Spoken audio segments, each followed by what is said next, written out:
দুর্নীতি দমন ব্যুরোকে দুর্নীতি দমন কমিশন করা হয়েছে। আবার কমিশন করার পরে কিন্তু ব্যুরোকে যেভাবে ব্যবহার করা হতো তার চেয়ে তো খারাপভাবে ব্যবহার করা হয়েছে কমিশনকে। মানবাধিকার কমিশন নামমাত্র করা হয়েছে, আজীব যেটা সরকারের একটা ইনস্ট্রুমেন্ট। কোন মানবাধিকারকে সে লঙ্ঘন মনে করবে আর কোন মানবাধিকারকে সে পাশ কাটিয়ে চলবে। মানবাধিকার কমিশনের দায়িত্বই দাঁড়ালো ফ্যাসিস্টের মানবাধিকার লঙ্ঘনের সমস্ত ঘটনাকে আন্তর্জাতিক বিবেকের কাছ থেকে আড়াল করার জন্য মানবাধিকার কমিশন হয়ে গেল এটাকে এনওসি দেওয়ার একটা অথরিটি। আমি প্রথমে খুব আনন্দিত যে অনেক বিলম্বে হলেও আপনাদের একটা পেশাদারিত্বের ক্ষমতা সহ আপনাদের মধ্যে একটা আপনারা অ্যাসোসিয়েশন ডেভেলপ করতে পেরেছেন,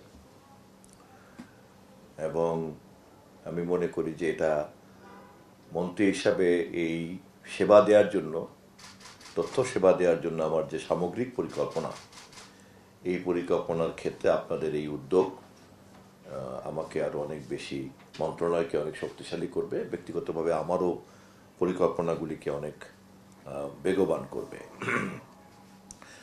কেননা আমরা দায়িত্ব নেওয়ার পর থেকেই যত বেশি সমস্যাটা বোঝার জন্য ডায়াগনোসিসের মধ্যে গিয়েছি, তত বেশি আমরা আবিষ্কার করেছি যে গণমাধ্যম ব্যবস্থাপনা সংক্রান্ত বিষয়ে সকল পক্ষেরই একটা ধারণাগত ঘাটতি আছে, এবং এটা এখনো এক ধরনের উচ্ছ্বাসের মধ্য দিয়ে কিন্তু চলছে। যিনি গণমাধ্যম এন্টারপ্রেনার হচ্ছেন তার মধ্যেও কেবল উচ্ছ্বাস, বিনিয়োগ, প্রভাব প্রতিপত্তি ইত্যাদির কারণে এটাকে ঘিরে সংশ্লিষ্ট সকল মহলের মধ্যেই কেবল উচ্ছ্বাসটাই কিন্তু প্রধান। কিন্তু এরকম একটা আধুনিক সভ্যতার প্রয়োজনীয় উপাদানকে কিভাবে প্রাতিষ্ঠানিক চরিত্র দিতে হয়, এই উদ্যোগ অথবা এই চিন্তাটা কোনো অংশীদারদের পক্ষ থেকেই তেমন একটা কিন্তু নেওয়া হয় নাই। অবশ্যই সরকার সবচেয়ে বড় গুরুত্বপূর্ণ অংশীদার, কারণ সরকারই হচ্ছে প্রধান সেবক, এবং এটা এমন একটা জগৎ যেই জগতে অবশ্যই সরকার নিজেও একজন অংশীদার এবং অন্যরাও অংশীদার। ফলে এর ব্যবস্থাপনাটা হতেই হবে এমনভাবে সরকারকে, একদিকে যেমন নিজে একজন প্লেয়ার হিসাবে তার দায় দায়িত্ব পালন করতে হবে, অপরদিকে অন্যান্য প্লেয়ারদের জন্য একটা ফেয়ার গেম প্লে করার রেসপন্সিবিলিটি কিন্তু সরকারকে নিতে হবে। যেমন নির্বাচন কমিশন গঠন করার, এটাকে পরিচ্ছন্ন রাখা, এটাকে প্রাতিষ্ঠানিক করা, এটাকে শক্তিশালী করা, বেনিফিট কিন্তু দেশের, রাষ্ট্রের, জাতির। এবং যিনি সরকারে আছেন, ধরেন আমরাও যদি আজকে নির্বাচন কমিশনকে আরও শক্তিশালী করার মতো কাঠামো তৈরি করি এর নিয়োগ প্রক্রিয়াতে, তার মানে কিন্তু ইনফ্যাক্ট মানে আমি কিন্তু যাতে চুরি করতে না পারি, ক্ষমতাকে ব্যবহার করতে না পারি, আমি তো আমার বুদ্ধি কাজ করলাম, মানে অসুস্থ রাজনীতির বুদ্ধি কাজ করলাম, বাট চূড়ান্ত অর্থে বেনিফিটটা কে পেল? জনগণ পেল।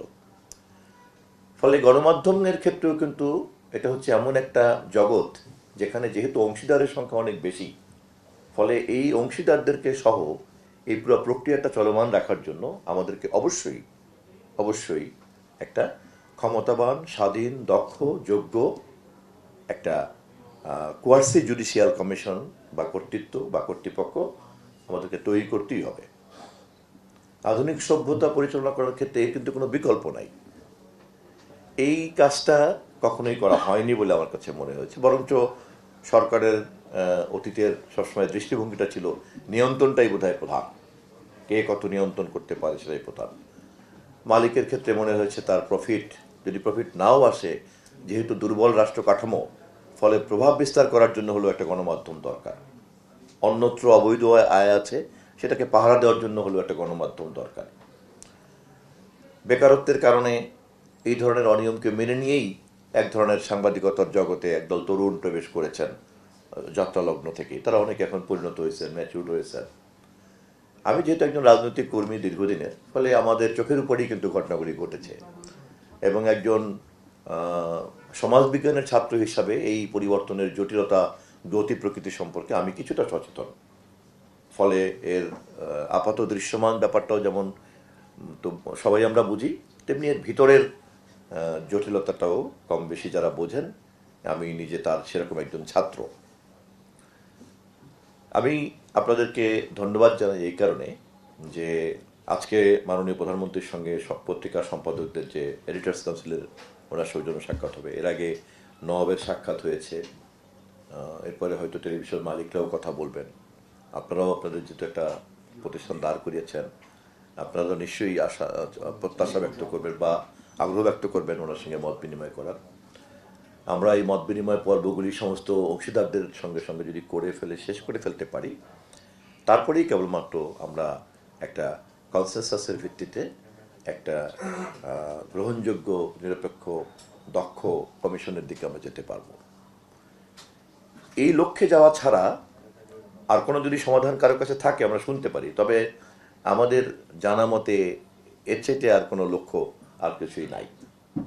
এই একটাই লক্ষ্য হতে পারে। হ্যাঁ, কমিশন গঠন করার প্রক্রিয়াটা কিভাবে কত হতে পারে, কিভাবে সে স্বাধীনতা চর্চা করবে, তার আর্থিক স্বাধীনতা কিভাবে হবে, সে পাবলিক মানি কিভাবে নিবে, সেটা সে কিভাবে অ্যাকাউন্টেবিলিটির মধ্যে থাকবে।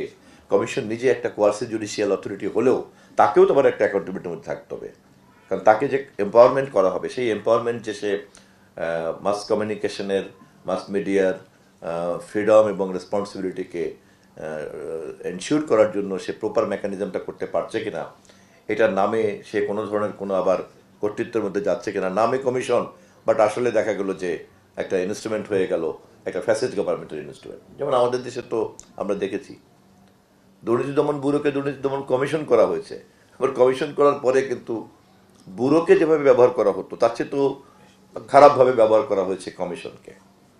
মানবাধিকার কমিশন নামমাত্র করা হয়েছে আজিব, যেটা সরকারের একটা ইনস্ট্রুমেন্ট। কোন মানবাধিকারকে সে লঙ্ঘন মনে করবে আর কোন মানবাধিকারকে সে পাশ কাটিয়ে চলবে। মানবাধিকার কমিশনের দায়িত্বই হয়ে দাঁড়ালো ফ্যাসিস্টের মানবাধিকার লঙ্ঘনের সমস্ত ঘটনাকে আন্তর্জাতিক বিবেকের কাছ থেকে আড়াল করার জন্য মানবাধিকার কমিশন হয়ে গেল এটাকে এনওসি দেওয়ার একটা অথরিটি। তো ফলে এই বিষয়গুলি কিন্তু গণমাধ্যমের প্রধান অংশীদার হিসাবে আপনাদের বিষয় এবং আপনাদের সকলের বুঝ ব্যবস্থার মধ্যে এটা আসা দরকার, এবং এটা ইন্ডিপেন্ডেন্টলি এটা বোঝা এক জিনিস, আর পেশাগতভাবে সকলে মিলে বোঝা কিন্তু আর এক জিনিস। এবং সেই বিবেচনায় টেলিভিশন এডিটর্স কাউন্সিলের এই জন্মটা আমি মনে করি এটা আপনারা একটা ঐতিহাসিক কাজ করেছেন।